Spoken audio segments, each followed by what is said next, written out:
Have you ever felt your entire world fall apart in a single moment? For Maggie Reynolds, that moment came at exactly 7:32 on a Tuesday morning. This is a story about how devastating lies can shatter a perfect life, but it is also about how a woman, pushed to the edge, can find the strength to fight back. Stay with me to see how she gets her justice. This story will show you that your worth is never defined by someone else's betrayal. Whether you are 30, 50, or 70, it is never too late to discover who you truly are and build the life you deserve. If you have ever felt trapped, underestimated, or thrown away by someone you trusted, this story is for you. The phone rang, and Maggie knew the exact time because she was staring at the clock, her coffee turning cold in her hands. A professional voice on the other end asked for Mrs. Reynolds. When Maggie confirmed it was her, the woman identified herself as Detective Sarah Walsh from the Manhattan Police Department. She said, "We need you to come down to the station. It is about your husband, Richard Reynolds." The coffee cup simply dropped from Maggie's grasp, shattering on the marble floor of their lavish Park Avenue home. The detective's voice asked if she was still there, but Maggie could only watch the dark liquid spread across the spotless white floor, a perfect symbol for the cracks appearing in her 22-year marriage. "I am here," she finally managed to say. "What happened? Is Rick okay?" The detective replied, "No, ma'am, he is not hurt. But there was an incident involving your husband and a young actress named Sophia Blake. The news is already calling it the scandal of the year." Just then, Maria, their housekeeper of 15 years, appeared in the doorway, her face etched with worry. In all her time working for them, she had never seen Maggie so much as drop a napkin. "Are you all right, Mrs. Maggie?" Maria asked gently, already moving to clean up the mess. Maggie raised a hand to stop her, the phone still pressed to her ear. She asked the detective, "What kind of incident?" The detective explained, "Ma'am, your husband was photographed leaving the Ritz-Carlton at 2 in the morning with Miss Blake. On top of that, there are accusations of problems with the company's money. We need you to come in and answer a few questions." Each word felt like a punch to the gut. Her soon-to-be ex-husband, a millionaire, had not only been cheating on her, but was also, apparently, a thief. The perfect life she had so carefully constructed, with its social events, charity dinners, and beautifully decorated penthouse, was all turning to dust. "I will be there in an hour," she heard herself say. Maria was still standing nearby with a broom, her expression full of concern. "It is okay, Maria. Just leave the mess for now." Maggie's voice sounded strangely calm, even to her. "I have to get dressed and go downtown." She walked into her bedroom, feeling completely numb, her bare feet making no sound on the expensive Italian marble. The master bedroom was a testament to Rick's wealth. It had sheets with a thread count of 1,200, a custom-made mahogany headboard that cost more than a car, and a walk-in closet bigger than most city apartments. Maggie looked at her reflection in the mirror. She saw a 47-year-old woman who had just learned her life was a complete fraud. Her auburn hair was perfectly styled from a salon visit the day before. Her skin was flawless, thanks to the most expensive dermatologist in the city. She was wearing a silk nightgown that cost $800. But none of that mattered now. She chose a navy blue Chanel suit, treating it like a suit of armor for the battle ahead. As she got dressed, the initial shock began to fade, replaced by a cold, sharp focus. After 22 years together, she was learning about her husband's affair from a police detective, not from Rick himself. The elevator ride down to the ground floor felt like it took forever. Harold, the doorman, tipped his hat as she walked by. "Good morning, Mrs. Reynolds. Should I get a car for you?" "Yes, please," she replied. "To the police station downtown." Harold's face showed no surprise. The rich in Manhattan often had strange destinations. The taxi ride through the morning traffic gave Maggie a moment to think. She finally did what she had been dreading and pulled out her phone to search her husband's name. The headlines were everywhere. CEO, Richard Reynolds in hotel scandal with actress Sophia Blake. Reynolds Industries stock drops after the news. Is a divorce coming for the power couple?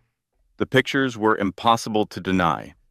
There was Rick, her handsome 52-year-old husband, wrapped in an embrace with a woman who could have been his daughter. Sophia Blake was 28 years old, blonde, beautiful, and the exact opposite of Maggie. Her phone was buzzing with texts from worried friends, but she ignored every single one. She would deal with that later.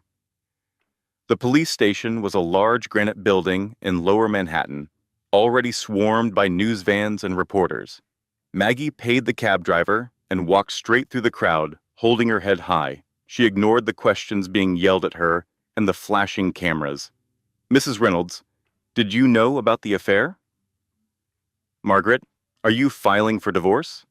Do you have any comment on your husband's business deals? She pushed through the station's glass doors, relieved to finally be in a quieter space. A woman in her 40s with a badge on her belt came up to her and said, Mrs. Reynolds, I am Detective Walsh. Thanks for coming. What is really going on, Detective? Maggie asked. Let's sit down, and I will tell you everything. They went into a small conference room with harsh lighting and plain carpet. Detective Walsh opened a large file. Mrs. Reynolds, we have been looking into some strange activity at Reynolds Industries for a few months. Last night, we were watching your husband when we saw him meet with Miss Blake. While we were watching, we found proof of what looks like him stealing money from his own company. The word embezzlement hit Maggie like a wave of cold water. It seems your husband has been secretly moving money from the company's charity foundation into his own private accounts. We are talking about several $1 million over the last 3 years. A cold dread filled Maggie's stomach. The charity foundation was her project. She had started it, managed it, and planned every single fundraiser. Her name was on all the official papers. Detective, she asked, does this mean I am being investigated too? Right now, we are just trying to get information. But, Mrs. Reynolds, I have to ask, did you know anything about this money being moved? Absolutely not, Maggie answered instantly and firmly. I handle the daily work of the foundation, but Rick was in charge of all the finances. He always told me it was too complicated for me to worry about. As the words left her mouth, Maggie felt a surge of anger at herself. Too complicated, as if she were a child who could not possibly understand money. We will need you to come back tomorrow with a lawyer to make an official statement, Detective Walsh explained. In the meantime, I suggest you find a very good divorce attorney. And Mrs. Reynolds? Yes? I would also advise you to freeze any bank accounts you share with him and get copies of all your financial papers. Do it today. Maggie walked out of the police station feeling like she was in a dream. The world looked different now. The sunlight felt too bright, the traffic noise was deafening, and every stranger's face seemed hostile. Her phone was ringing nonstop with calls from friends, reporters, and people from work. She turned it off and got into another taxi. Where to, lady? The driver asked. She almost said home, but then she stopped herself. The penthouse was not her home anymore. It was just a beautiful cage she had been trapped in without even knowing it. Reynolds Industries, she said. Midtown. The time had come to face her millionaire ex-husband. The tall glass buildings of Midtown Manhattan shone in the sun as Maggie's taxi arrived at Reynolds Industries. The 50-story building was like a monument Rick had built for himself, with his name in gold letters on the front. Just 3 hours after that life-changing phone call, Maggie stood in the marble lobby. She could see employees whispering and pointing at her. In the business world, bad news travels very fast, and the CEO's wife showing up looking like she was ready for a fight meant something was seriously wrong. The elevator ride up to the 40th floor felt like she was going up to her own execution. Maggie watched the floor numbers go up. each one bringing her closer to a confrontation she never thought she would have. Rick's secretary, Amanda, looked up in a panic as Maggie got off the elevator. Mrs. Reynolds, Mr. Reynolds is, in a meeting. A really important meeting. Maybe you could come back later? Amanda, I have known you for 8 years. Do not lie to me, Maggie said. Her voice was calm, but there was a hard edge to it. Where is my husband? Boardroom B, Amanda whispered, unable to look her in the eye. Maggie walked down a hallway she had walked down hundreds of times before for company parties and holiday events. The walls were covered with photos of Rick shaking hands with famous politicians, celebrities, and business leaders. In many of those pictures, she was right there beside him, smiling elegantly, playing the part of the perfect corporate wife. She stopped outside the heavy doors of Boardroom B and could hear voices inside. She recognized Rick's deep voice, along with the voices of several of his top executives. The most important thing is that we have to control this story, Rick was saying. I do not care how much it costs. Pay off anyone who needs to be paid off, and threaten anyone who needs to be threatened. Another voice said, Rick, the pictures are already all over the internet. And what about the police investigation? Let me handle the police, Rick replied. I have given them enough money over the years. They will cooperate. Maggie pushed the doors open without knocking. 7 men in expensive suits turned and stared at her in shock. Rick was at the head of the conference table. His silver hair was perfectly in place, and his Armani suit was flawless. He looked like the powerful CEO he was until you looked into his eyes. Gentlemen, Rick said after a long, awkward pause, could you please give my wife and me a moment alone? The executives practically scurried from the room like embarrassed kids, not a single one daring to look at Maggie. Once the door clicked shut, the silence was so heavy it felt like you could touch it. Maggie, Rick started, using the slow, careful voice he reserved for explaining things to people he thought were simple. I know what this must seem like. Let's get straight to the point, Rick, she said, turning his favorite phrase against him like a weapon. How long? How long what? Do not treat me like I am a fool. How long have you been sleeping with Sophia Blake? Rick reached up and adjusted his tie. It was a nervous tell he had whenever he felt trapped. Maggie, this is a very complicated situation. You cannot possibly understand the kind of pressure I am under or the demands of running a corporation of this scale. How long? The question was a sharp, dangerous thing hanging in the air between them. Rick turned his back on her and walked over to the giant windows that looked out over the city. 8 months, he finally admitted. 8 months. So, while Maggie was busy planning charity events and hosting his business dinners, while she was being the flawless wife, he was starting an entirely new life without her. And what about the embezzlement? Rick spun back around, his face turning a deep shade of red. That is not embezzlement. That money has always been mine. I built this company from the ground up. I started that foundation, Maggie cut in, her voice finally rising. I was the one who wrote its mission statement. I was the one who organized every single event. I personally brought in every last donor. And you have been stealing from it. I have not been stealing anything. I have been reallocating assets to keep them safe from any potential lawsuits. It is a strategy called financial planning, Maggie, but the details are far too complex for you to understand. Stop. The word shot out of her, as sharp as the crack of a whip. Stop talking down to me like I am some kind of idiot, Richard. I may not have a fancy business degree, but I am not stupid. For a split second, a look of something that might have been regret flashed across Rick's face, but it vanished so quickly that Maggie thought she might have imagined it. Maggie, sit down. Let us talk about this like two rational adults. I am talking about it like an adult.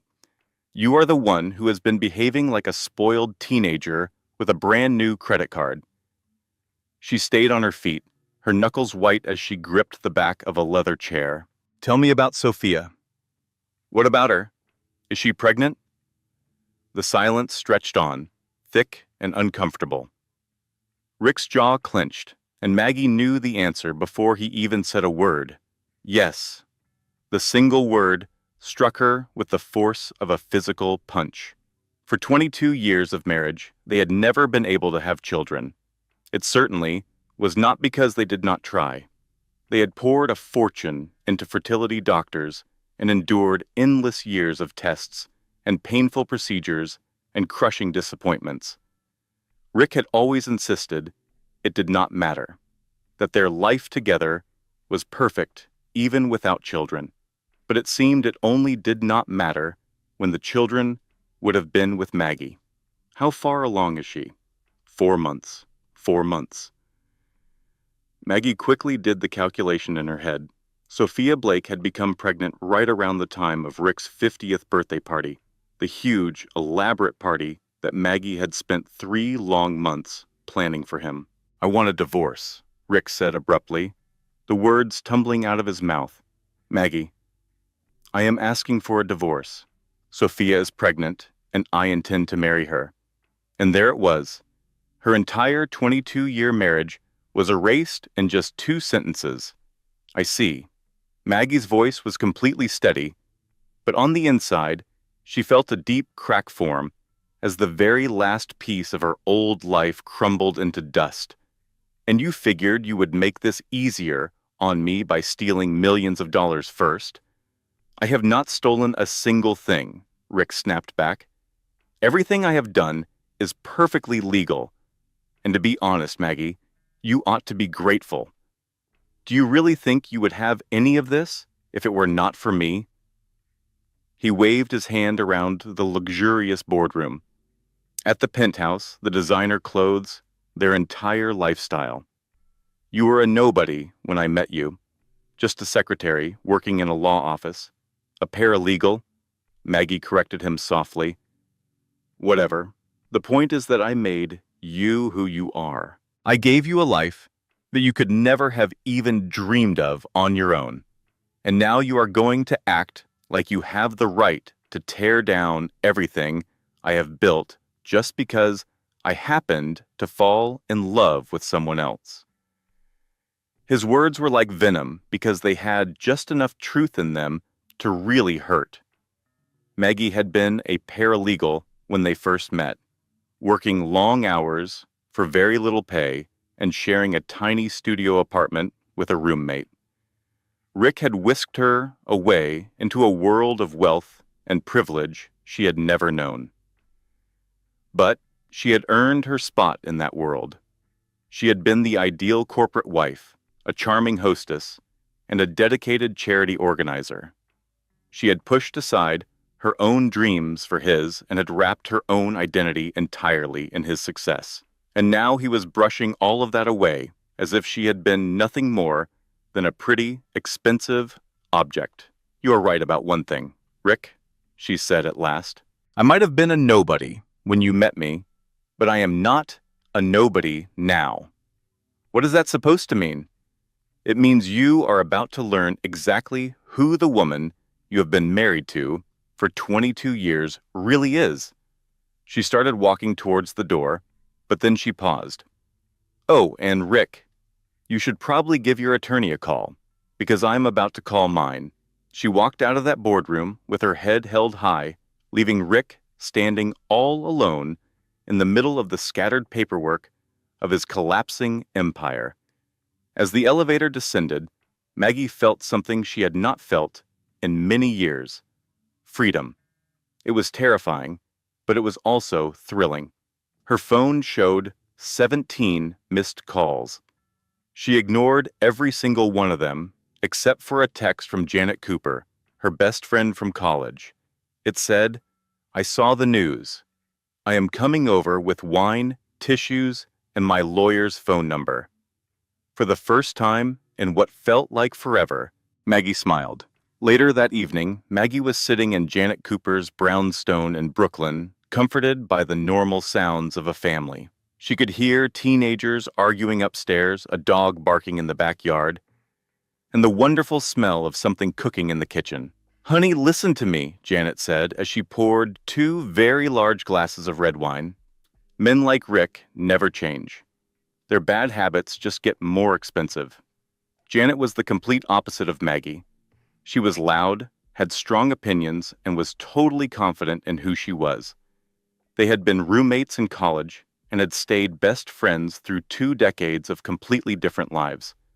While Maggie had married a rich man, Janet had married for love and created a messy, wonderful family with her husband, who was an architect. "I just keep thinking that I should have known this was happening," Maggie said, taking the glass of wine with gratitude.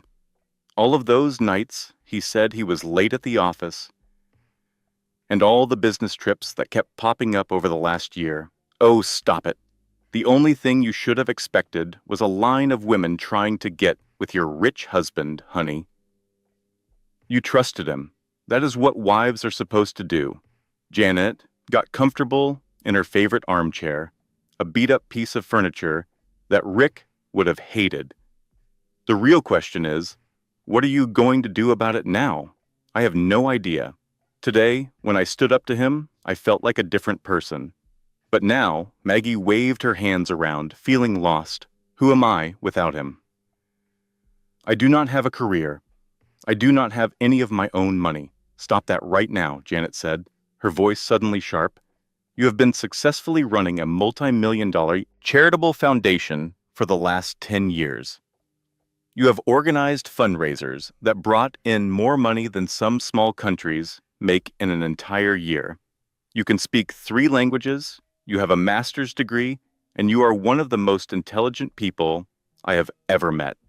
Do not you dare let some self-obsessed ex-husband make you feel like you are small." Maggie could feel tears starting to form in her eyes. "I just feel so stupid, Janet. 22 years, and I never had a clue." "That does not mean you are stupid. It means you are a trusting person. There is a very big difference." Janet leaned closer. "So, what did your lawyer have to say?" "I have not actually called one yet." "What?" "Maggie, you have to protect yourself, especially if Rick has been moving money around." I know. I promise I will call someone tomorrow." Maggie put her wine glass down on the table. "First, I need to go back home and grab some of my things. Important documents, my jewelry, anything I do not want to risk losing when we settle the divorce." "Do you want me to go with you?" "No. This is something I have to do by myself." An hour later, Maggie was standing in her penthouse apartment for what she knew would be the last time. The whole place felt different to her now, almost like she was looking at a museum display titled "How the Rich Live" from the year 2025. The fresh flowers that Rick had delivered every week, the expensive art they had bought together, the framed pictures from their supposedly perfect life, it all felt like it belonged to someone else. She walked into Rick's study, a very masculine room with dark wood and leather furniture where he handled his most secret business deals.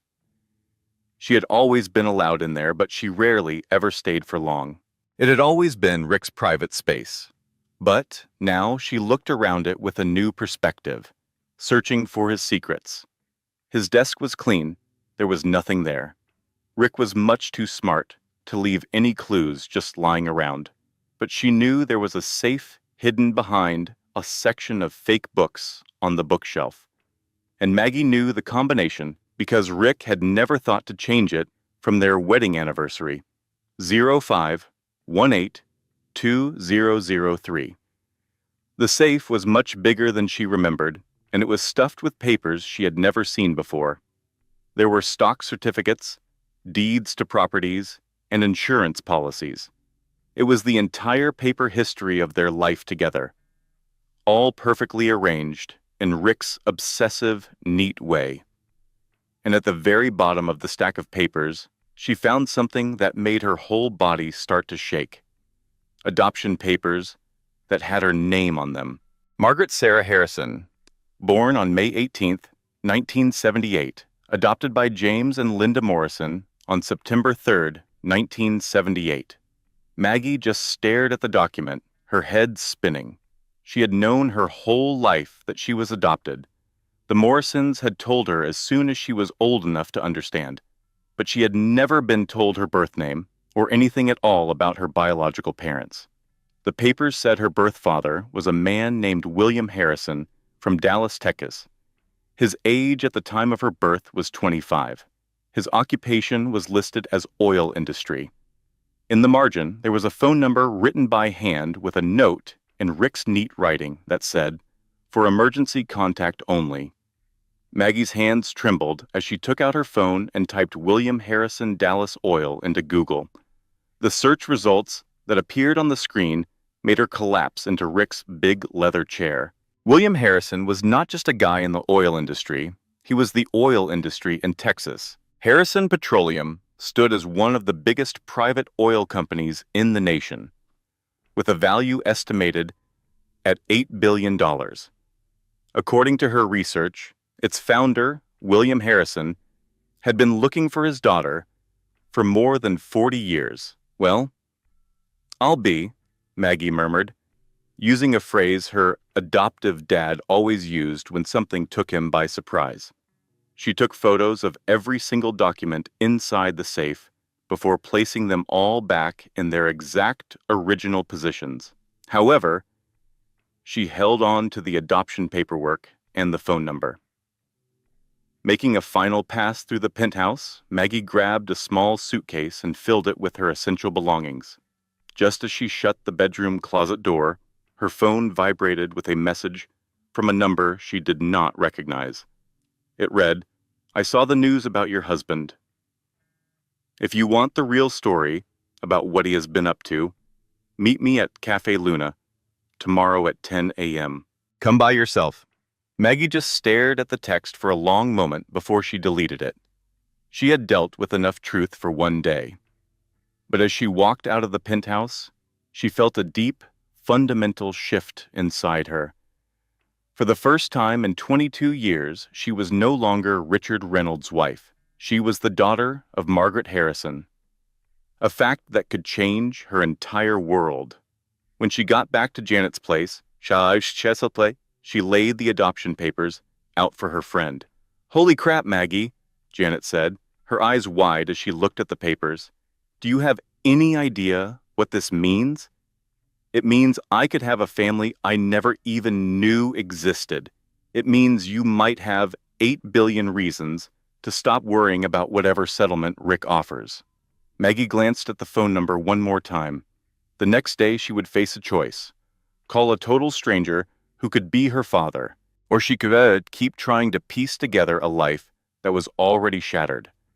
But that night, for the first time in what felt like an eternity, she felt a glimmer of something that resembled hope. Perhaps this discovery changed absolutely everything. The following morning was filled with the roar of a private jet's engines preparing for takeoff on a JFK runway. At the crack of dawn, Maggie had made the call to Texas, her hands trembling as she dialed the number she had found in Rick's safe. A woman with a distinctly southern voice answered, "Harrison Residence. This is Margaret Reynolds. I am trying to reach William Harrison. I have reason to believe he might be my father." The silence that followed was so long, Maggie was sure the connection had been lost. Then, a deep, authoritative man's voice came through from the background, saying, "Give me the phone." "Margaret?" The voice was precisely as she had pictured it, a Texas accent made gentle by time and emotion. "Is that really you, little girl?" That simple term of endearment made something inside her break. "I think it is. I found adoption papers that name you as my biological father. Now you listen to me, young lady. I have spent 47 years searching for you. Where are you right now? I am in New York. I am sending my jet for you. Do not go anywhere until I arrive." That conversation had happened 6 hours earlier. Now Maggie was seated in the plush cabin of a Gulfstream jet, watching the American countryside glide by from 40,000 feet below. She had never been on a private flight. Rick always saw it as a pointless luxury, and the sheer, quiet opulence felt unreal. The flight attendant, a woman close to Maggie's age with warm, kind eyes, served her coffee in a real china cup. "Mr. Harrison is incredibly excited to meet you," she said with a soft smile. "He has carried a baby picture of you in his wallet for longer than I have worked for him." "And how long is that?" 23 years. In all of that time, I have never seen him look as purely happy as he did this morning when he learned you were finally coming home." Home. The word sounded foreign to her. Maggie never considered Texas her home. She was born there, yes, but she grew up in upstate New York with the Morrisons, wonderful people who had provided her a secure, middle-class life. They had passed away in a car crash 10 years prior, which left her with no one but Rick. As the plane started its descent into Dallas, Maggie leaned her head against the window. The city stretched out to the horizon in every direction, a testament to oil wealth and Texan ambition. "Is this your first visit to Dallas?" the flight attendant inquired. "It's my first time back," Maggie clarified. The Harrison Ranch was located 40 minutes from the city, down a private road that wound for miles through rolling hills dotted with oil derricks. Maggie rode in the back of a black Range Rover, observing a landscape that should have felt familiar, but instead seemed like a completely different world. When the main house finally appeared, it was nothing like she had imagined. It was not some flashy, ostentatious mansion, but a beautifully sprawling ranch house made of natural stone and aged wood, designed to harmonize with its surroundings instead of overpowering them. A man stood waiting on the front porch. According to the adoption records, William Harrison was 72 years old, but he moved with his energy of a man much younger, standing tall and broad with a full head of silver hair and piercing blue eyes. He gave off an aura of confidence that could only be earned from a lifetime of great success. Yet, the moment Maggie got out of the car, all of that self-assurance seemed to evaporate. "My God," he breathed, walking slowly down the porch steps to meet her. "You are the spitting image of your mother." They just stood there, facing one another under the bright Texas sun, a father and his daughter, seeing each other for the first time in 47 years. "I cannot remember her," Maggie said softly. "She was the most beautiful woman I have ever known, and the kindest soul," William said, his voice thick with emotion. "She died when you were only 6 months old, in a car accident on a stormy night, just like the one that took your adoptive parents. It seems some families are just plagued by tragedy." "Why did you give me away?"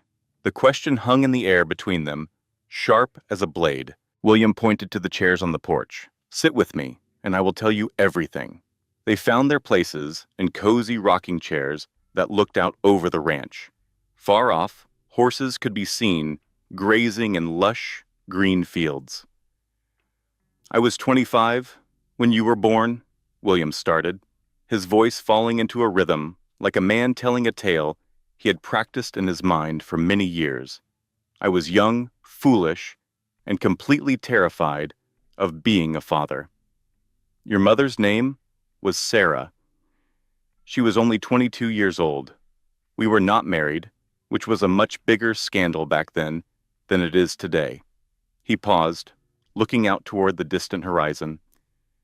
"When she passed away, I fell to pieces. I started drinking, I stopped going to work, and I nearly lost the entire business my father had built. My own father sat me down and said I had two paths to choose. I could get my act together and raise you the right way, or I could give you to a family that could give you the love you deserved while I got my own life sorted out. And you chose the family. I chose what I believed was the best thing for you. The Morrisons were good people, Sarah's cousin and her husband. They were unable to have children of their own, and they made a promise to love you as if you were their own daughter. William's voice cracked a little. I kept telling myself that I would come and get you when I was ready to be the father you truly needed, but you never did. I tried. Believe me, I really tried. But every single time I got close, every time I paid another detective or followed up on another lead, the trail would go cold. The adoption was sealed, official records disappeared, and the Morrisons moved and took a different name. By the time I was finally able to track you down, you were 25 years old and already married to that viper you call a husband. A sudden flash of defensiveness rose in Maggie, even though she was just as angry with Rick. You have been watching me. I have been trying to look out for you, William stated with conviction. Did you honestly think it was just a coincidence that your husband's business landed so many lucrative oil deals over the years? Do you truly believe he built that empire of his all on his own? The truth of his words crashed down on Maggie. You were helping Rick, I was helping you. Every deal he closed meant a better life for you. Every single contract I steered his way was my attempt to provide for the daughter that I could not be with. Maggie jumped to her feet and began pacing the porch. So you have been pulling the strings of my entire life, and I never even knew. I was loving you in the only way I knew how, William replied, his voice firm but filled with sorrow. And now that snake is tossing you aside for some young actress after everything I did for him. He does not know, does he, that you are my father? He doesn't have a clue, but he is about to. William's tone grew sharp and cold. That boy actually believes he can steal from you, disgrace you, and just walk away without any consequences. He is about to get a hard lesson in what happens when someone double-crosses a Harrison. Maggie spun around to face him. What are you talking about? Before William could elaborate, Maggie's phone began to ring. The screen showed the name David Martinez, who was Rick's attorney. Mrs. Reynolds, David said, his voice strictly professional. I feel it is my professional duty to inform you that your husband officially filed for divorce this morning. He is also moving to freeze all your joint assets and is arguing that you have no legal claim to any part of his business. Maggie felt all the color drain from her face. Is he allowed to do that? He is certainly going to try, Mrs. Reynolds. But I have to tell you something else. There are also criminal charges being brought against you. The district attorney's office has reason to believe you were involved in the embezzlement from the charitable foundation. That is ridiculous.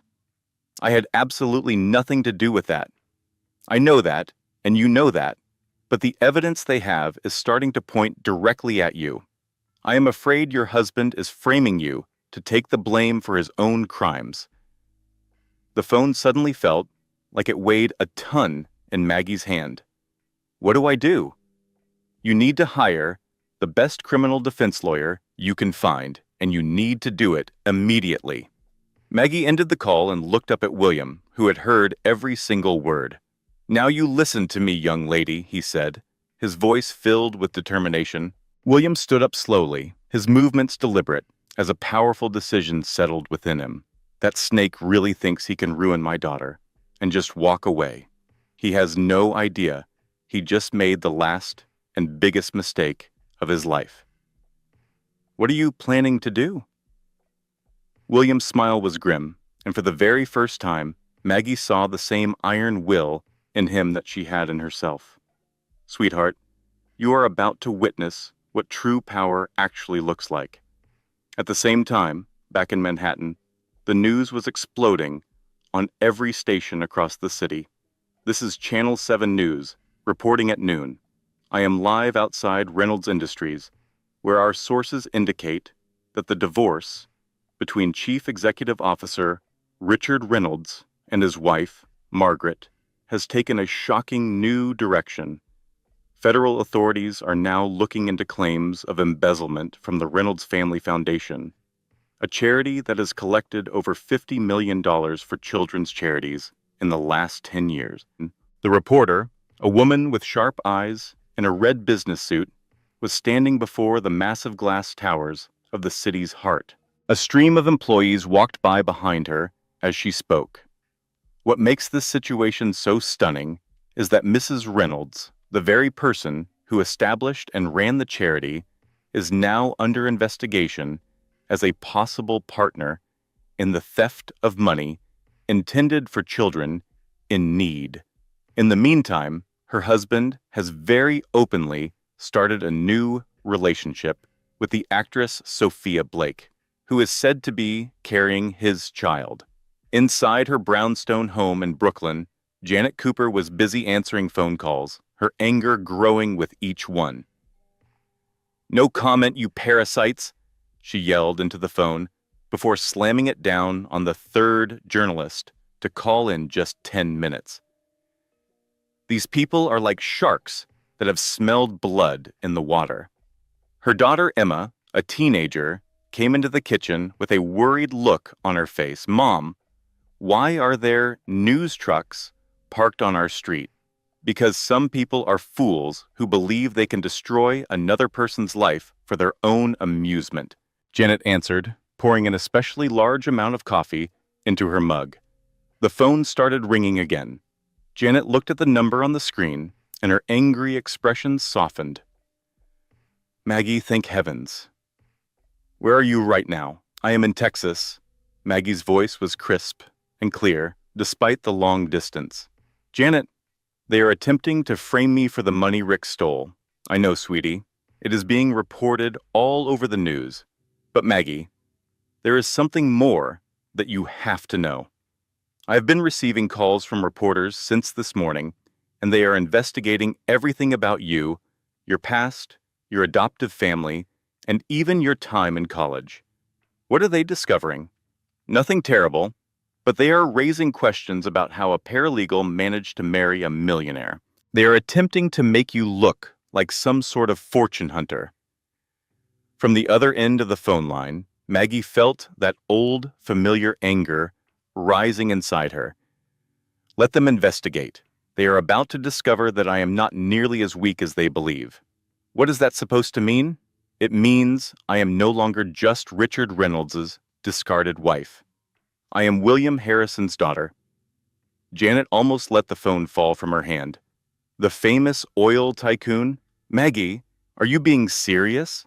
"I am completely serious." "And Janet, Rick is about to learn that he chose the absolute worst woman to challenge."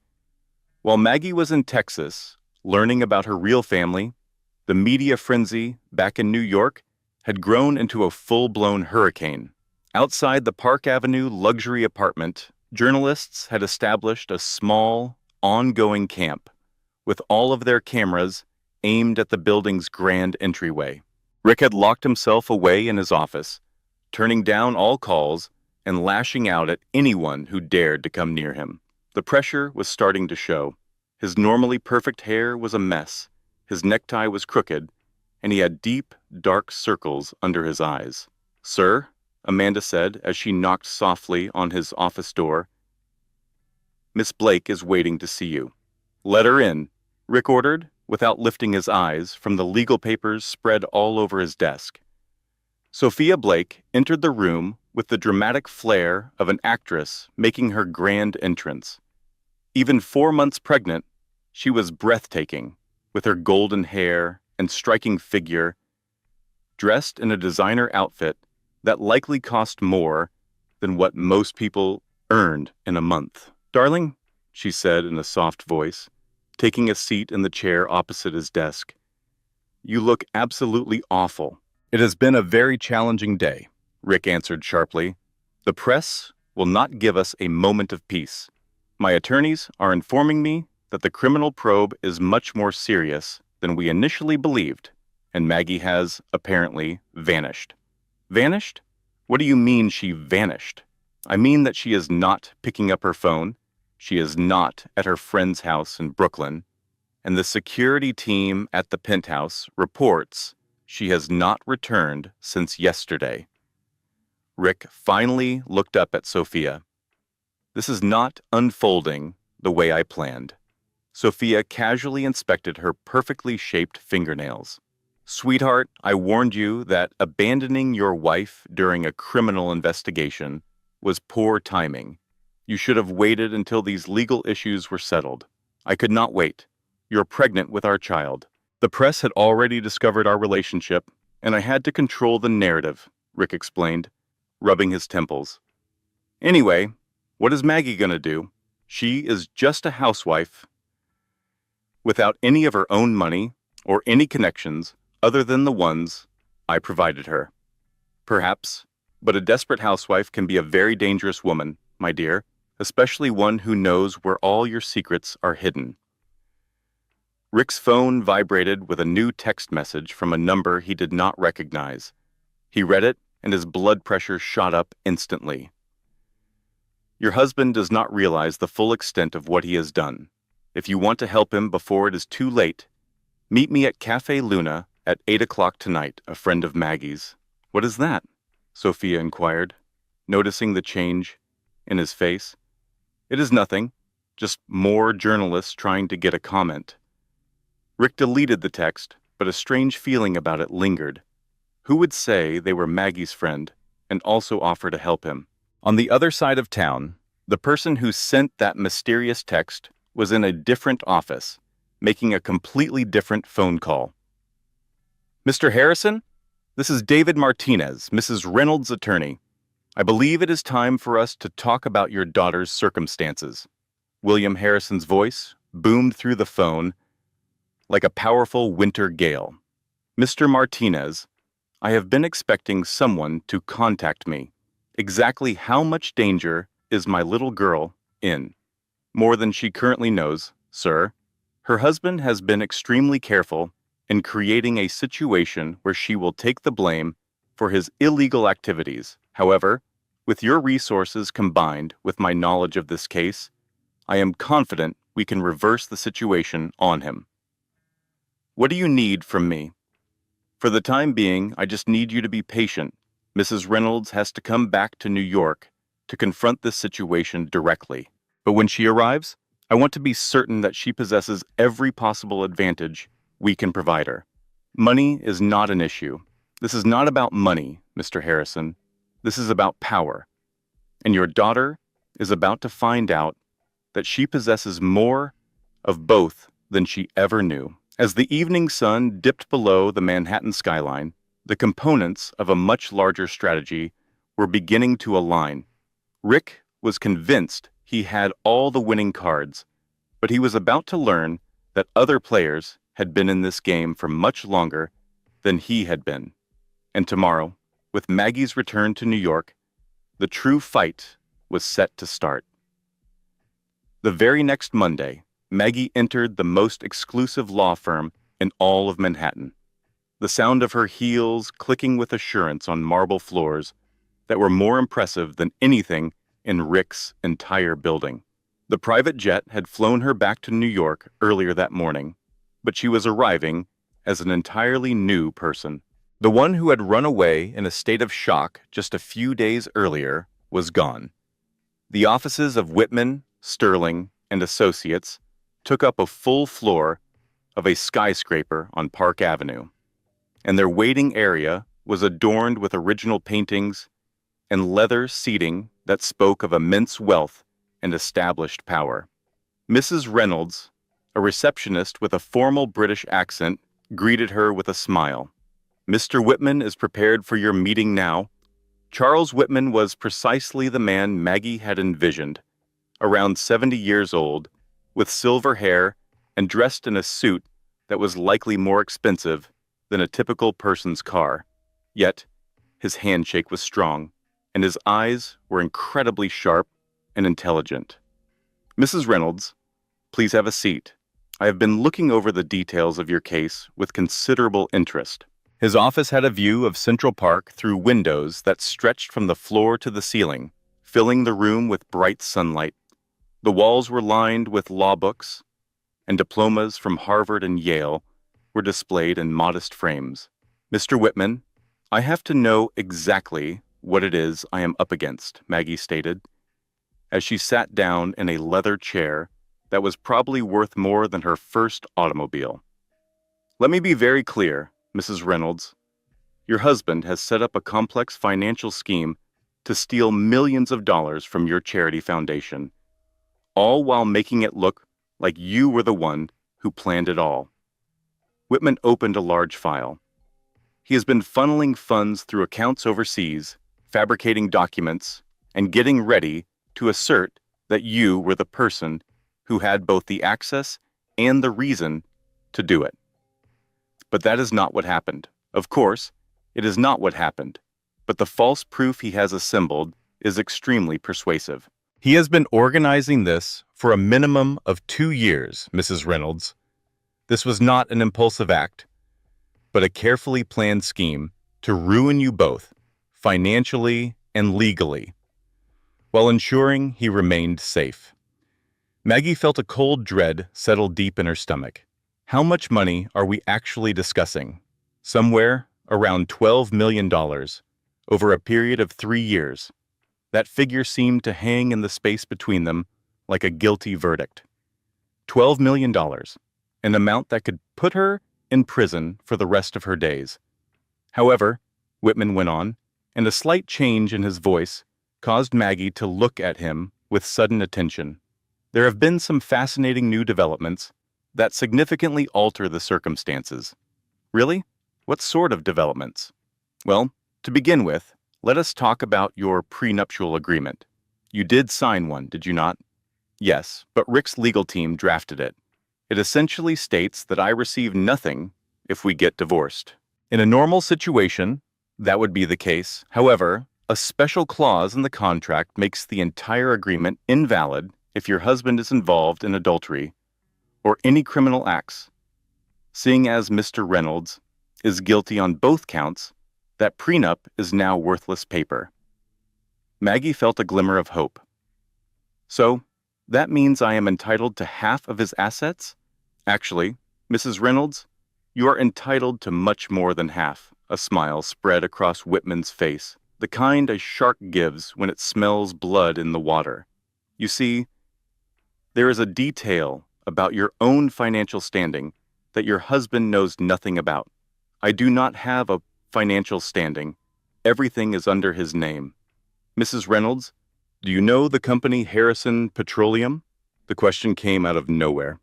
"I know it is a big oil company in Texas." "Why do you ask?" "Because, Mrs. Reynolds, you have owned 12% of that company since your 21st birthday."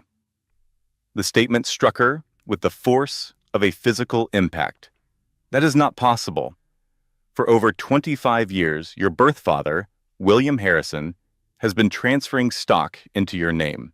He established a trust that came into effect on your 21st birthday, but all the paperwork was sealed until you gave your consent to accept it." Whitman produced another stack of documents. "These stock certificates have been held in an escrow account, just waiting for you to formally recognize yourself as his daughter." Maggie gazed at the documents, her mind struggling to process the figures. "What is 12% of Harrison Petroleum worth?" At its current valuation, it is worth about $200 million. The world around her felt like it was tilting on its axis. $200 million. For the past 2 days, she had believed she was penniless and on the verge of facing criminal charges. Now this attorney was informing her that she possessed a fortune so vast she could not even imagine it. "Well, I will be," she murmured, repeating a favorite saying of the man who raised her. "But there is more, Mrs. Reynolds. Your father has also kept detailed files on every business arrangement he made possible for your husband over the years. This includes every oil deal, every beneficial contract, and every secret maneuver that helped shape Reynolds Industries into the giant it is now. He kept precise records, even recordings of talks where your husband admitted his achievements were thanks to Mr. Harrison's connections." Whitman leaned in closer. "Mrs. Reynolds, your father constructed your husband's entire business empire as a way to take care of you. And now that your husband has turned on you, Mr. Harrison is ready to dismantle everything he helped put together. Maggie got up and went to the window, gazing down at the city she had called home for more than 20 years. From this height, everything seemed altered, tinier, and somehow easier to handle. Mrs. Reynolds, Whitman said softly, a lot of women in your position feel it is too late to begin a new life after a marriage fails. They feel they are too old, too accustomed to their routines, too reliant on the life they have made. But you are about to demonstrate just how mistaken that belief is. She turned around to look at him. What is the first step? First, we will file for divorce and ask for immediate injunctions that will freeze all your husband's financial accounts while the embezzlement accusations are investigated. Second, we will provide proof that you were tricked and misled by your husband, positioning you as a victim, not a partner in crime.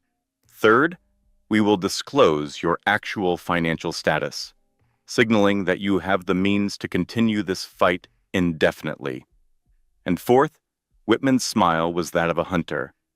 Fourth, we will ruin your husband so thoroughly that he will regret for the rest of his days ever crossing the Harrison family.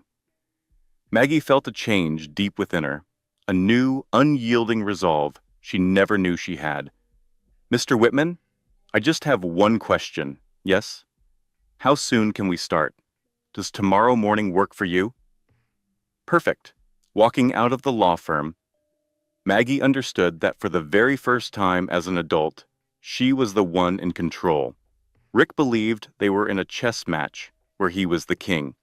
He was about to discover she was playing an entirely different game, one he could never win.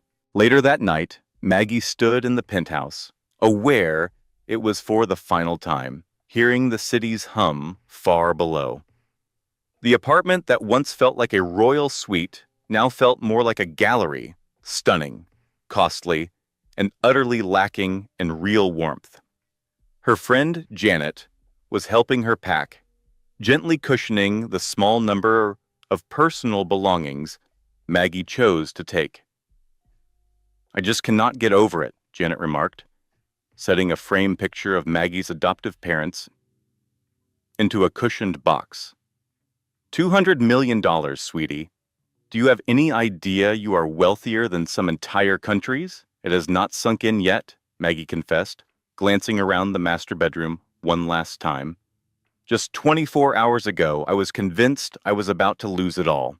And now, it turns out I did not need Rick's wealth at all. That must hurt him a little. What really hurts is knowing my father was looking out for me my whole adult life, and I was completely unaware. Maggie lifted a jewelry box from the vanity. For all this time, I believed Rick was some kind of business genius, but he was really just benefiting from my father's kindness. Honey, I am telling you, Janet said, with her go-to expression, karma has a truly twisted sense of humor. Your egomaniac ex-husband chose the absolute wrong woman to double-cross. Maggie's phone buzzed, and the screen displayed William Harrison's name. Hello, Daddy, she answered, the words still feeling unfamiliar in her mouth. How are you doing, kiddo? I am doing better than I thought I would be. Charles Whitman laid it all out for me today. Charlie is a good man. He has been my attorney for 30 years. William's tone was kind but firm. Are you prepared for the next step? I believe I am, but I have to ask you a question. Ask away. Why did you not tell me the truth a long time ago? Why did you let me remain married to Rick, knowing the kind of person he truly was? A long pause followed, making Maggie wonder if they had been disconnected. Because I was a coward, William finally admitted. I worried that if I reached out, you would turn me away. I was worried you would believe I was attempting to buy your affection after leaving you when you were an infant. So I told myself that supporting you from afar was good enough.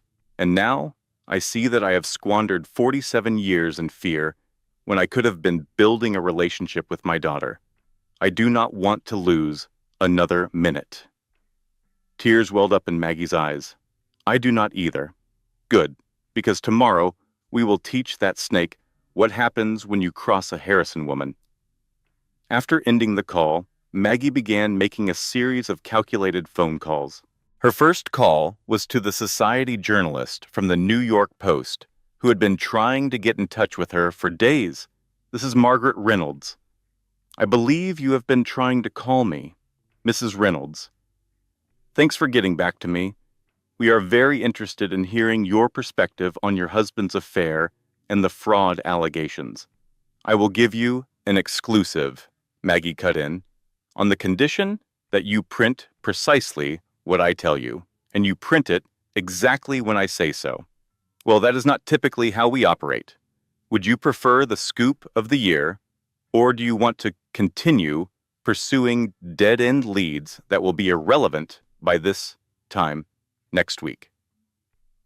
There was a brief silence. What sort of scoop are we discussing? The kind that destroys careers and launches new ones. Are you in? I am very much in. Excellent. I will phone you tomorrow night with all the information. Her next call went to the event coordinator who arranged the foundation's charity events. Caroline, this is Maggie Reynolds. I need your help setting up an event for tomorrow evening. Maggie, I was so sorry to hear about the divorce.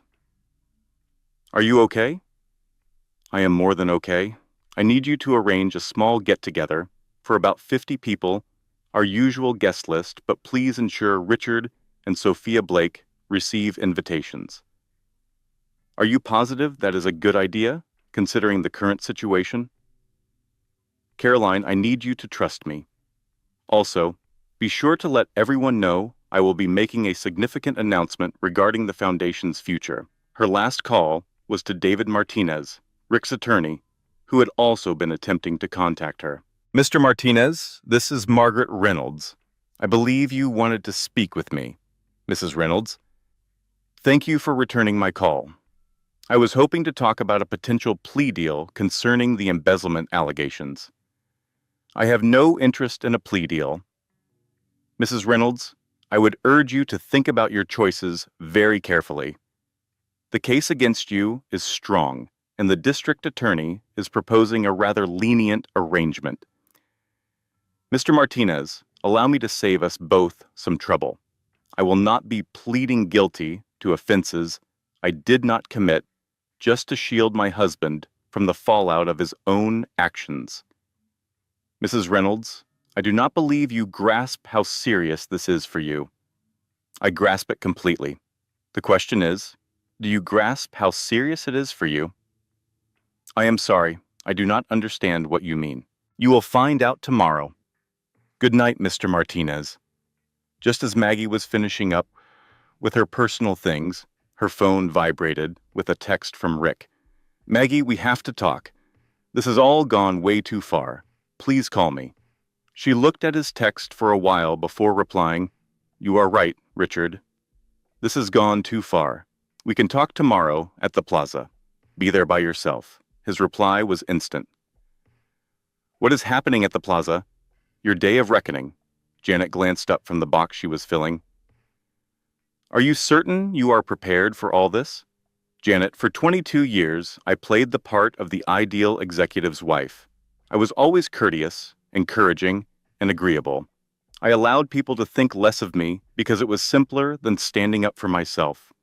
Maggie taped the final box shut and surveyed the now empty penthouse. But that woman no longer exists. And tomorrow, everyone will finally meet the real Margaret Harrison. I just love that name. I do too.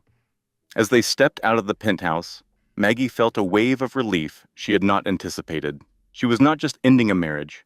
She was shedding an old version of herself, a woman who had played small to fit into a life that was never meant for her. In a few hours, at the Plaza Hotel, Richard Reynolds would learn he had made the single greatest mistake of his life, and Maggie was going to savor every single second of his realization. The grand ballroom of the Plaza Hotel was humming with the conversation of New York's most powerful people. You could hear the clinking of crystal glasses and the sound of a live orchestra in the air, Caroline had truly worked magic on such short notice. The room was filled with white orchids and bathed in golden light. This created a feeling of sophisticated intimacy that spoke of deep-rooted wealth and even deeper secrets. Maggie stood inside the private elevator that opened into the ballroom. She wore a navy blue Valentino gown that cost $15,000. It was money she spent with delight from her newfound Harrison Petroleum account. Her hair was swept up in a sophisticated style, and she wore a pair of diamond earrings that had belonged to her birth mother. They were a gift from William that morning. "You look stunning, little girl," William said as he adjusted his black tie. At 72 years old, he still cut a powerful figure. His silver hair was perfectly in place, and his tuxedo was flawless. "Your mother would have been so proud." "Are you certain this is the best way to handle this?" Maggie asked, a flutter of nerves in her stomach. "Perhaps we should have just allowed the lawyers to manage everything." "My dear, men like your husband only understand one language," William replied. "Public humiliation. He attempted to ruin you in the most public way he could. So, we are simply going to do the same for him." William's smile was razor-sharp. "Besides, is it not time for New York society to meet the real Margaret Harrison?" The elevator doors slid open, and they walked into the ballroom together. The impact was instant and powerful. Conversations paused in the middle of a word. Heads turned to get a better look at Maggie and the distinguished older gentleman at her side. She had been to hundreds of these events over the years. She was always known as Richard Reynolds' wife, hidden in his shadow. Tonight, she was the one everyone was looking at. "Is that Margaret Reynolds?" she overheard someone whisper. "Who is that man with her? She looks different. She looks powerful." Maggie moved through the room with her head held high. She accepted polite kisses on the cheek and greetings from people who had been ignoring her calls for days. It is truly remarkable how fast people's attitudes shift when you show up with clear wealth and influence. "Margaret, my dear," Caroline said as she hurried over. Her event planner smile looked a little tight. "You look absolutely incredible, and this must be your guest. Caroline, I would like you to meet my father, William Harrison." If Caroline knew the name, her professional training kept her from reacting. But Maggie saw her eyes widen just a little. "It is wonderful to meet you, Mr. Harrison," she said. "Margaret has told us so much about you." "Actually," Maggie said with a small smile, "I have only known him for a few days. We have a great deal of catching up to do." On the other side of the ballroom, she saw Rick standing by the bar with Sophia Blake. Even from that distance, she could see his confusion turn into alarm as he watched her command the attention of the room. She moved with a confidence and grace he had never witnessed in her before. Sophia looked gorgeous in a red gown that highlighted her pregnancy. Her blonde hair was styled in perfect, flowing waves. She looked every bit the movie star that Maggie knew she was. "Shall we go and greet your husband?" William asked, offering her his arm. "My ex-husband," Maggie corrected him. "And yes, let us go." They made their way across the ballroom like a ship parting the sea. The crowd seemed to move out of their way. Rick's face became paler with every step they took. "Richard," Maggie said as they arrived at the bar, "you seem surprised to see me." "Maggie," Rick's voice was strained, thick with tension he was trying to hide. "I did not think you would show up tonight. But then again, you always stress the importance of keeping up appearances." She then turned to Sophia, her smile never quite reaching her eyes. "And you must be Sophia. My congratulations on your pregnancy." Sophia raised her chin in defiance. "Thank you, darling. Richard and I are incredibly happy." "I am sure you are." Maggie's voice was smooth and even. "Richard, I would like to introduce you to my father, William Harrison." All the color instantly vanished from Rick's face. "Your father? That is right, son," William said. His Texas accent was thicker than usual. I am Margaret's father, the one who has been quietly looking out for her for the last 22 years. The wine glass fell from Rick's hand and shattered against the marble floor. You are William Harrison, from Harrison Petroleum. I certainly am. And you are the lowlife who has been stealing from my little girl. The conversation around them was now attracting notice. Other guests started to move in closer, sensing a dramatic scene was about to unfold. I do not know what you think you are talking about, Rick started to say, but his usual commanding tone was gone. I know everything, boy. Every single contract I sent your way, every deal I helped arrange, every favor I used to help you build your so-called empire. William's voice was quiet, but it carried, intended for everyone nearby to hear. I know about the $12 million you embezzled from the children's charity. I know about the fake documents you forged to frame my daughter. And I know all about your scheme to ruin her reputation just to save your own pathetic skin. That is not... I did not, Rick stammered. He looked around the room in desperation, as if searching for an exit. Darling, Sophia said, her voice a little higher than normal. Perhaps we should go now. An excellent thought, Miss Blake, Maggie said. But before you leave, I have some interesting news you might want to hear about your fiancé's business empire. We are not engaged, Sophia said sharply. Not yet, maybe. But I bet Richard promised you a beautiful life after our divorce. Is settled, and he gets his hands on all that money. Maggie smiled a sweet, dangerous smile. The only issue is, there is not going to be any money. What are you talking about? Rick demanded. I am talking about the reality that every important contract your company has had for the last 20 years was set up by my father. Every oil deal, every government project, every single piece of business that made you rich. It was all because of Harrison Petroleum's influence. The circle of guests around them grew larger, fascinated by the public explosion of New York's newest scandal. And as of this morning, William added, every last one of those contracts has been canceled. Rick's face turned from white to a sickly shade of green. You cannot do that. I can do anything I want, son. It is my oil, my contracts, and my business connections. William's smile was like a predator's. It turns out that when you betray a man's only daughter, he has a tendency to take it very personally. Ladies and gentlemen, the band leader announced, seemingly unaware of the drama happening near the bar, Mr. Richard Reynolds has requested to make an announcement. All eyes shifted to Rick, who looked like an animal trapped in the headlights of a car. Maggie knew he had probably planned to announce his engagement to Sophia tonight.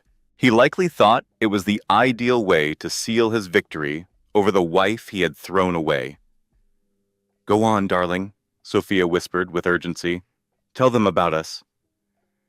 Rick walked slowly toward the microphone that was set up by the orchestra. His face was completely drained of color. Ladies and gentlemen, thank you all for being here tonight. I have an announcement to make about my plans for the future. He stopped, looking out at the sea of powerful faces, all of them watching him intently. Actually, Maggie said, stepping forward, I think I will be the one to make the announcement. She walked to the microphone with the assurance of a woman who had just realized she owned the entire building. Rick moved to stop her, but William's firm hand on his shoulder held him in place. Ladies and gentlemen, my name is Margaret Harrison Reynolds, she started, her voice ringing with clarity throughout the ballroom. Many of you know me as Richard's wife, but tonight, I would like to introduce myself as William Harrison's daughter. A murmur rushed through the room like a current of electricity. Every single person there knew the name William Harrison. For the last 22 years, I've stood beside my husband while he created what looked like a business empire. Tonight, I want to tell you the truth about how that empire was really made and what is about to happen to it now. Rick lunged for the microphone again, but this time David Martinez blocked his path. Maggie's eyes widened when she saw that Rick's own lawyer was stopping him. Mr. Martinez, she said into the microphone, would you care to tell everyone what you shared with me this afternoon?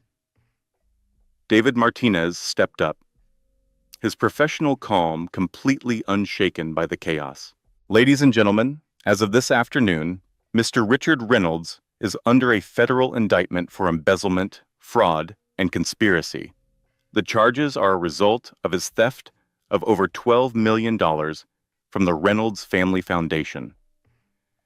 The ballroom exploded with noise. Cameras flashed from all directions as society photographers captured the downfall.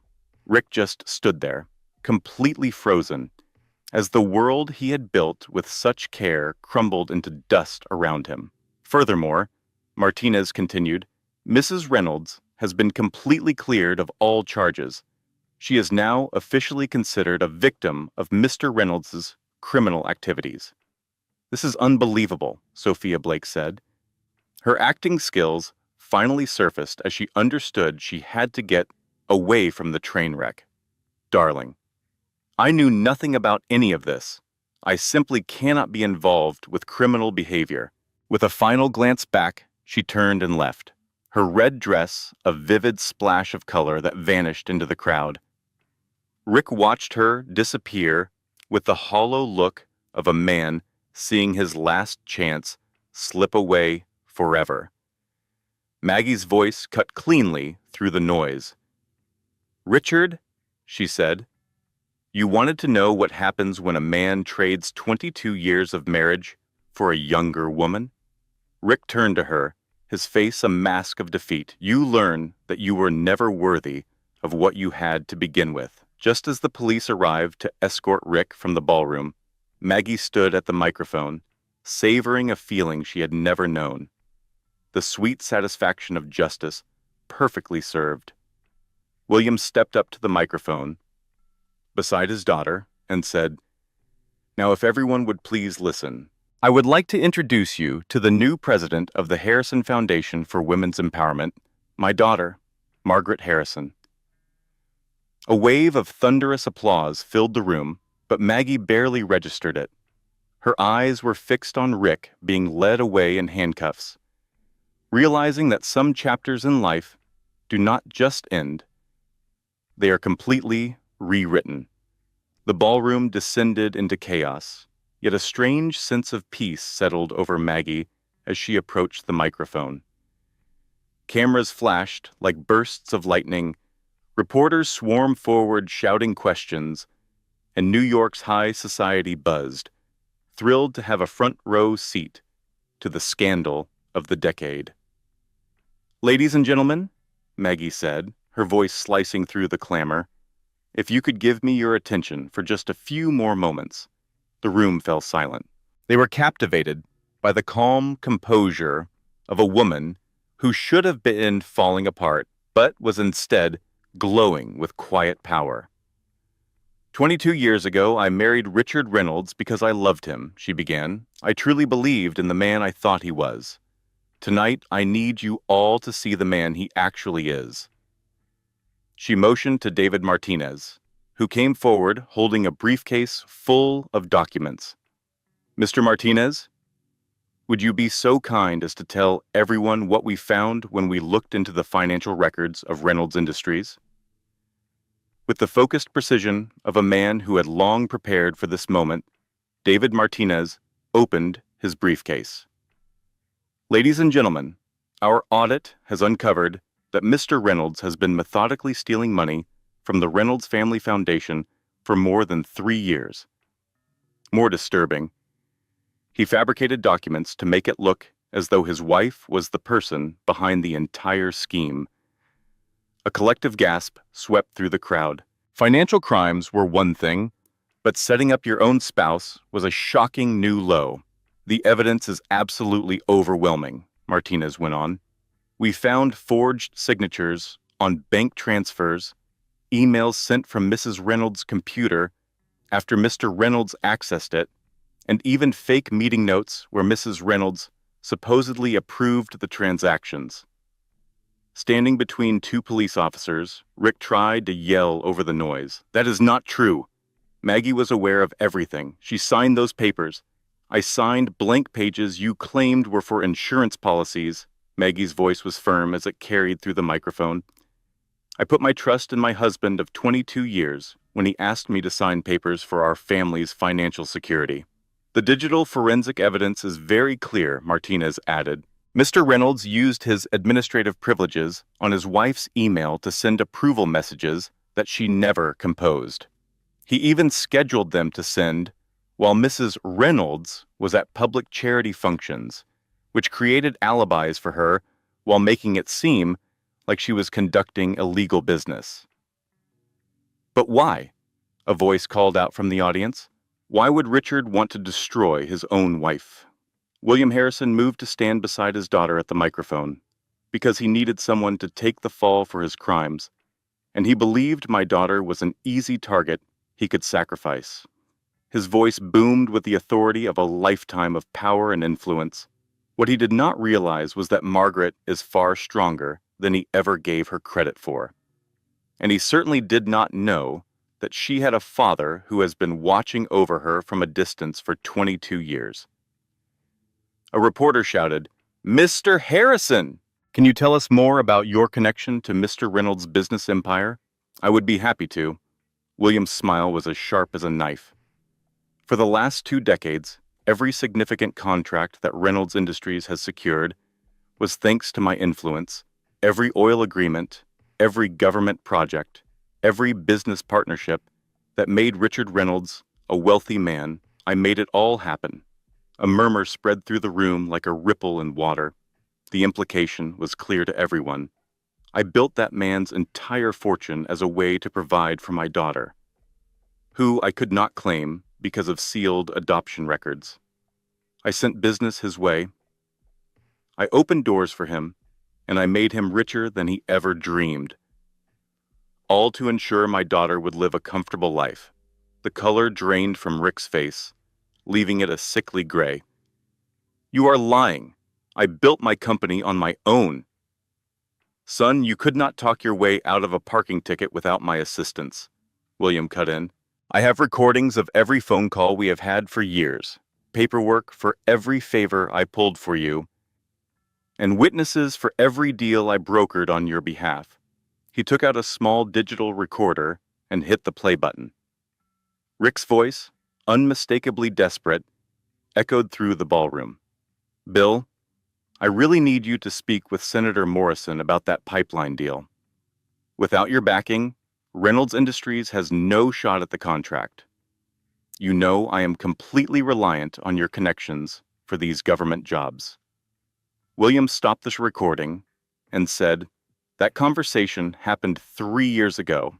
I have dozens of others just like it." The officers on either side of Rick tightened their hold as he started to sway. And as of this morning, William announced, every single one of those contracts has been canceled. Reynolds Industries will be declaring bankruptcy by the end of the week. Sophia Blake, who had been quietly trying to slip out, froze in place. Her face turned ghost white as the full meaning of his words hit her.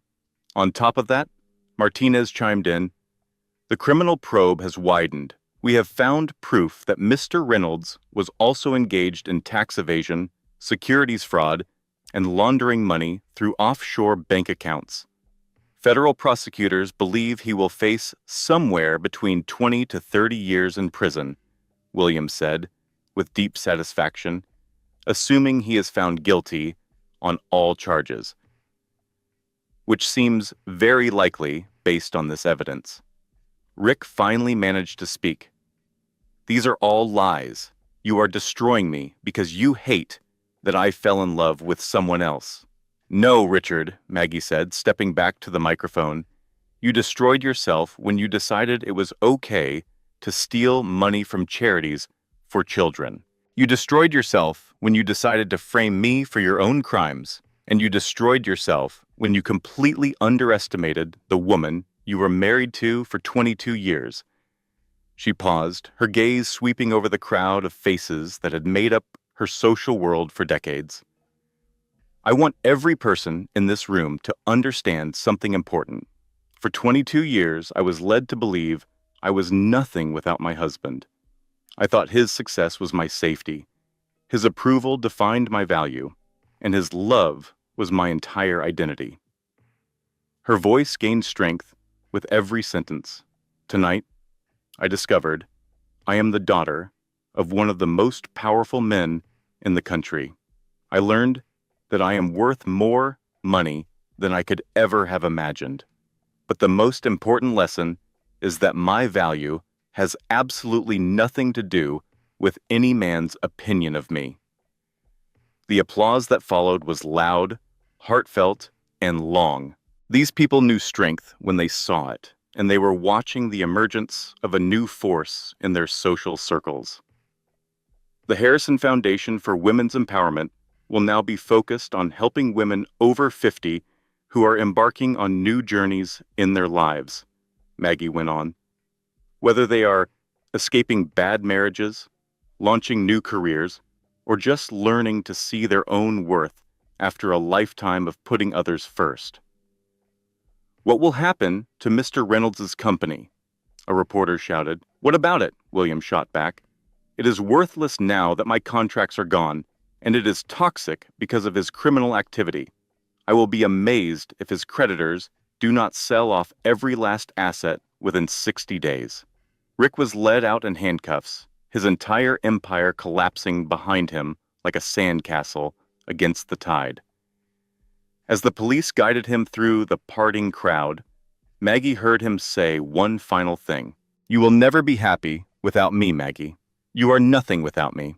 She looked at him with an expression that bordered on pity. "No, Richard, you are nothing without me. You just were never smart enough to see it." As the ballroom began to clear out, with reporters rushing to be the first to break the story, and socialites eagerly gossiping about the night's events, Maggie stood with her father by the now silent microphone. "How do you feel, my girl?" William asked her gently. "Free," she answered instantly. "For the first time in my adult life, I feel completely and totally free. And what do you plan to do with all that freedom?" A smile spread across Maggie's face as she looked out at the glittering city lights through the ballroom's towering windows. "I am going to change the world, and I will start tomorrow." 6 months later, Maggie was sitting on the porch of her new Texas ranch house, soaking in the calm sounds of horses and the wind moving through the trees. The early sun cast a golden and amber glow over the rolling hills, while the air smelled of fresh grass and new beginnings. While the house was more modest than her Manhattan penthouse, it felt immeasurably bigger. It was constructed from local stone and weathered wood, blending into the landscape instead of overpowering it. Sunlight streamed into every room, and each window framed a perfect view of the ranch that was quickly becoming her real home. Her phone buzzed, breaking the quiet of her morning thoughts. The screen showed Janet Cooper's name. "Honey, you are not going to believe this," Janet's voice said, sharp and clear, despite the miles. "Karma really knows how to pick its moments." "What's happened now?" Maggie asked, relaxing further into her rocking chair. "Your narcissistic ex-husband received his sentence yesterday. 25 years, with no chance of parole for 15. And you'll love this part. Sophia Blake testified against him to get immunity from prosecution." Maggie felt a small spark of satisfaction, but it was quickly replaced by a wave of pure relief. "So, it is truly finished?" "It is truly finished. Rick Reynolds will be an old man by the time he leaves prison, if he even survives that long. And apparently Sophia Blake is now with some tech billionaire out in Silicon Valley. The baby, a little girl, was born last month, by the way." "I hope she has more sense than her parents," Maggie said, and she genuinely meant it. "Speaking of smart women, I read that article in the Times about your foundation. $5 million raised in just 6 months. That is incredible," Maggie said with a smile, picturing the letters she received every day from women all over the country. These were women who had summoned the strength to leave toxic marriages, launch new careers, or just learn to see their own worth for the very first time. The money is helpful, but their stories are what truly count. Just yesterday, I received a letter from a woman in Ohio who finally left her abusive husband after 30 years together. She is 58 years old and just launched her own business. What kind of business? She creates custom quilts. She told me it was something she had always dreamed of doing, but her husband insisted it was a foolish waste of time. Maggie's voice filled with warmth. She included a picture of her very first paid project, which was a wedding quilt for her daughter. It was absolutely stunning. You are changing lives, Maggie. We are changing lives, and the foundation is only getting started. After ending the call with Janet, Maggie went to her home office, a bright room that looked out over the horse pastures. The walls were covered with thank you notes from women who had been awarded grants from the Heiress Foundation, with each letter serving as a powerful story of a second chance. Her laptop dinged, signaling a new email. It came from Dr. Sarah Chen, a 53-year-old physician who had used a foundation grant to establish a free women's health clinic in rural Montana. Dear Mrs. Harrison, the email started, I wanted to give you an update on how the clinic is doing. In our first 3 months, we have provided care to more than 300 women, many of whom had gone without proper medical attention before. Your foundation gave me more than just money. It gave me the courage to chase a dream I had given up on when I married 30 years ago. Thank you for reminding me that it is never too late to become the person you were always meant to be. Maggie printed out the email and placed it on the growing pile of success stories on her desk. Every single letter was a reminder of why she had started this journey. A gentle knock at her office door broke her concentration. William stood in the doorway, holding 2 mugs of coffee, dressed in his usual weekend attire of jeans and a work shirt. Morning, little girl. How are the world changers this morning? Changing the world, one woman at a time, Maggie answered, taking the coffee with a grateful smile. What are you up to today? I was planning to ride out to the north pasture to check on the new foals. Do you want to join me? I would love that. They saddled up 2 horses and rode together across the ranch, enjoying the comfortable quiet between them. The bond between the father and daughter was still developing, but it strengthened with each passing day. William had been wonderfully patient while Maggie learned how to trust again, and she had been equally gracious as he figured out how to be a father to a grown woman. I heard from Charlie Whitman yesterday, William mentioned, as they stopped to admire a mare and her foal grazing in the morning light. It was about the Reynolds Industries bankruptcy.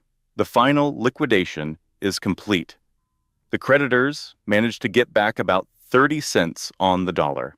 Everything else was eaten up by legal fees and Rick's criminal dealings. Maggie felt a brief twinge of pity for the employees who had lost their livelihoods, but she had no regrets about Rick's fate. What happened to the penthouse? It was sold at auction. Some tech guy from California bought it. A wry smile touched William's lips. He paid about half of what Rick did for it. And just like that, our old life is completely gone. Your old life, William corrected her gently. Your new one is just starting. They rode back toward the house as the sun made its way higher into the Texas sky. That afternoon, Maggie drove into Dallas to give a speech at the Women's Business Network's monthly luncheon. The ballroom at the Adolphus Hotel was filled with women of all ages, from new college graduates to experienced executives. Maggie stood at the podium and looked out at the sea of faces, each one reminding her of her own path. 6 months ago, I was certain my life was finished, she started. I was 47 years old, in the middle of a divorce, facing criminal charges, and I was absolutely convinced my best days were over. The room fell completely silent, with everyone focused on her every word. For 22 years, I had built my identity around someone else's achievements, someone else's validation, someone else's love. When all of that was stripped away, I believed I had nothing left. She paused, connecting with different women in the audience with her eyes. I was wrong. It was not that I had nothing left. I had everything I truly needed. I had my intelligence, my experience, my determination, and most of all, I had the courage to begin again. A woman in the first row put her hand up. Miss Harrison, starting over is much easier when you inherit $200 million. What about the rest of us who do not have that kind of safety net? Maggie offered a warm smile. You are 100% right. Money definitely makes things easier. But money cannot buy you courage. It cannot give you a vision, and it cannot create the willpower you need to rebuild your entire life from the ground up. She moved away from the podium, getting closer to the people listening. The very first step I took had nothing to do with spending money. It was making a phone call to a father I had never met. The second step was confronting a man who had controlled me for years. The third step was stepping into a courtroom and speaking the truth about my life. But what if we are afraid? Another woman called out. Then that means you are normal, Maggie answered with a laugh. I was terrified every single day for months on end. There are still days I feel scared. Being afraid does not mean you are disqualified from starting over. It simply means you are doing something that is important enough to matter. After her speech, Maggie was swarmed by women eager to tell her their own stories. There was a 60-year-old accountant who was launching her own firm, a 55-year-old teacher who was in the middle of writing her first novel, and a 49-year-old mother of 3 who was returning to school to become a doctor. You have given us hope, one woman told her, with tears welling in her eyes. You have shown us that our lives do not have to be over just because our marriages came to an end. As she drove back to the ranch that evening, Maggie thought about how profoundly things had changed. 6 months ago, she was Margaret Reynolds, a woman who lived in the shadow of her husband's accomplishments. Tonight, she was Margaret Harrison, a woman who was building her very own legacy. Her phone vibrated with a text message from Janet. I saw a clip of your speech on the local news. You are going to be a force to be reckoned with now that you have all this confidence. Maggie smiled and texted her reply, I am certainly counting on it. When she turned into her driveway, she saw William on the porch with an open bottle of wine and 2 glasses waiting. How did the speech go? He asked as she sank into the chair next to him. I think we might have just recruited a few more world changers. Good, because the world could use some changing. They sat together in a comfortable silence, watching the sun dip below the rolling Texas hills. In the distance, horses grazed contentedly, and the first few stars started to emerge in the twilight sky. Daddy, Maggie said, trying out the word that still felt a little foreign, but increasingly right. Do you ever have regrets about the decisions you made when I was growing up? William was quiet for a very long time. I regret that I was too much of a coward to be the father that you deserved, but I do not for a second regret the woman you have become. You are so much stronger than I ever was, little girl. You are going to accomplish things I could never have even imagined. We are going to accomplish things, Maggie corrected him softly. Together. Together, William echoed. As the darkness settled in around them, Maggie felt a sense of peace she never knew was possible. For the very first time in her life, she was in the exact right place, doing the exact right thing. Her phone chimed with a final email for the night. It was from a young woman in Seattle who had discovered the foundation through an online article. Dear Mrs. Harrison, the message said, I am 28 years old and am going through a very painful divorce. My husband was controlling and emotionally abusive, and I have spent the last 5 years thinking I was worthless without him. Reading your story has given me hope that maybe I can put my life back together too. I do not know if you consider applications from women my age, but I just wanted you to know that you have already helped me by simply showing me what is possible." Maggie immediately began to type her reply. "Dear Sarah, courage does not have an age limit, starting over at 28, which means you have decades to create the life you deserve. Call our office on Monday. We would be happy to help." She pressed send and sank back into her chair, her eyes looking up at the countless stars spread across the Texas sky. "What are you thinking about?" he asked. "I am thinking about all the women out there who are sitting in the dark at this very moment, certain that their lives are over just because someone told them they were not worth anything." Maggie's voice was quiet but full of conviction. "I am thinking about how many of them we can find, how many lives we can help fix, how many dreams we can help make real again. And I am thinking that for 47 years I believed I was just a housewife. It turns out I was always meant to do something much greater." William lifted his wine glass. "To something greater.